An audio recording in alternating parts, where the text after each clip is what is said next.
You know, if you live in a city or a dense suburb, your brain is constantly under attack. But I'm about to show you the 10-minute weekend fix that therapists charge hundreds for.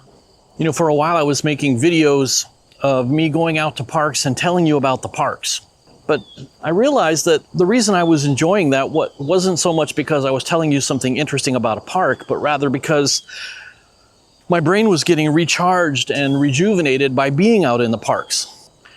And then I realized that maybe I should just make videos to help others start to realize that you have this resource all around you. One of the things I've noticed is that traffic is nuts. It's hard to get around. You end up staying cooped up in your house. You don't even want to leave the house sometimes. And it seems like every time they build a new residential tower, the traffic gets worse. All those people, they all bring their cars with them, right? You know, it seems like construction's getting worse and worse every day. And all those people, they all got to shop somewhere. And living so close to retail just means noise, noise, noise. Remember that game Sim City? You'd build retail spaces, but along with that came the penalty of noise, and it would pollute and damage your surrounding residential areas. The overstimulation causes us to lose concentration. The lack of concentration just causes us to feel like, oh, I don't know, you're not getting anything done, you're not being productive. This causes more stress. You guys, this really starts to take a toll on our mental health.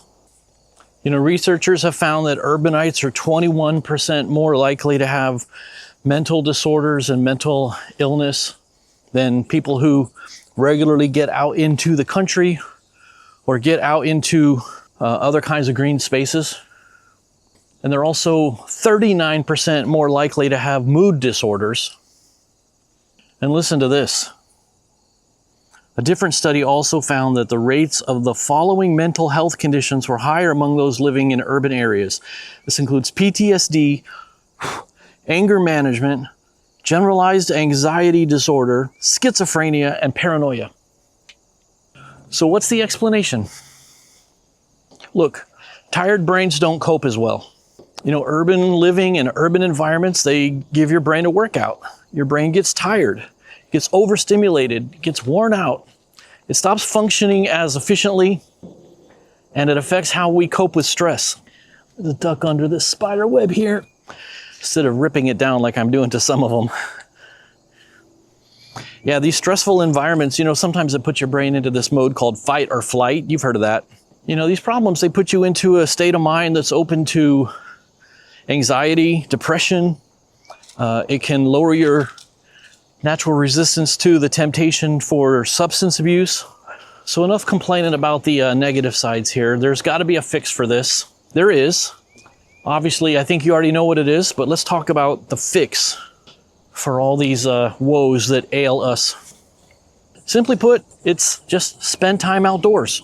After 50 years of living in the suburbs, I realized that parks offer me the mental reset that reminds me what living is actually supposed to feel like. Going to the park, being outdoors, going for a nature walk, all this kind of stuff, it clears your mind, lets you engage in that soft fascination we talked about, helps eliminate depression, it improves your mood. But I know what you're thinking. Who's got time for that? Look, you don't have to carve out an entire weekend. You don't have to go on some long, protracted trip. You know, you can get out and get to a park on your lunch hour.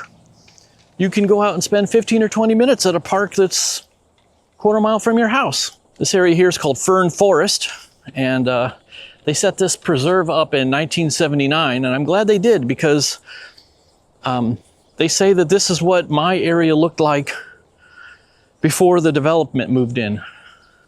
But it's not far from my house. It only took me like 20 minutes to get here. This is exactly what I mean when I say I'm escaping the suburbs. You don't have to spend a fortune. You don't have to move to Montana. It's right there in your backyard. Yeah, so listen to this. Stanford researchers found that walking in nature helps reset the brain's emotional thermostat. I like that. And that's what bolsters our ability to deal with stress. All right, so here's your homework. I want you to get out of your house either this week on a lunch break or in the evening after work. and go find a green space, some kind of park or something that you can spend 15 minutes to a half hour in it. Or if you're watching this and it's a Friday, I want you to plan to get out of your house this weekend. Go find a spot where you can just chill out in some green spaces and let your brain unchaos itself, unwind itself, relieve the mental stress. Watch the depression start to fall off. Some of you folks would say, Scott, I do this all the time. Some of you guys would say, I'm afraid to go do that. I understand, I get it. You know, talk about it. Tell me what you think. Tell me how you feel, and tell me what you notice. I hope this video was helpful to you. If you'd like to know more about this soft fascination idea where you're not concentrating on complicated, convoluted things and you're just spending time focusing on something that lets your mind wander, I have a whole video about that you might find interesting and helpful. Thanks for coming along with me here today.